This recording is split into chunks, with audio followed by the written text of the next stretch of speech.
T20 world cup 2026లో team India ప్రభంజనం సృష్టించింది. ఫైనల్లో న్యూజిలాండ్ను చిత్తు చేసింది. అయితే పాకిస్తాన్ మాజీ కెప్టెన్ షాహిద్ అఫ్రిది టీమిండియాపై కామెంట్స్ చేశారు. అఫ్రిది చేసిన వ్యాఖ్యలు ఇప్పుడు సోషల్ మీడియాలో బాగా వైరల్ అవుతున్నాయి. షాహిద్ అఫ్రిది మాట్లాడుతూ టీ20 ప్రపంచ కప్ 2025 టైటిల్ గెలిచేందుకు భారత్కు అన్ని అర్హతలు ఉన్నాయని అన్నారు.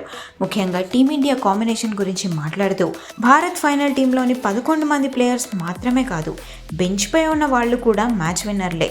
ఒకవేళ న్యూజిలాండ్తో ఫైనల్ మ్యాచ్కు ముందు తుది జట్టులో మార్పులు చేసి బెంచ్పై ఉన్న ప్లేయర్లను దింపినా సరే భారత్ ఖచ్చితంగా గెలిచేదంటూ అఫ్రిది వ్యాఖ్యానించారు. ముఖ్యంగా player of the tournament Sanju Samson గురించి ప్రత్యేకంగా మాట్లాడారు. అలాగే ఫైనల్లో అభిషేక్ శర్మ ఆడిన స్పెషల్ ఇన్నింగ్స్ను కూడా గుర్తు చేశారు. ఇక బౌలింగ్ విషయానికి వస్తే జస్ప్రీత్ బుమ్రాని అఫ్రిది ఆకాశానికి ఎత్తేశారు. కొత్త బాల్ పాత బాల్ ఏదైనా సరే తేడా లేకుండా బుమ్రా యార్కర్లకు ప్రత్యర్థి బ్యాటర్ల దగ్గర సమాధానమే ఉండదని చెప్పుకొచ్చారు షాహిద్ అఫ్రిది.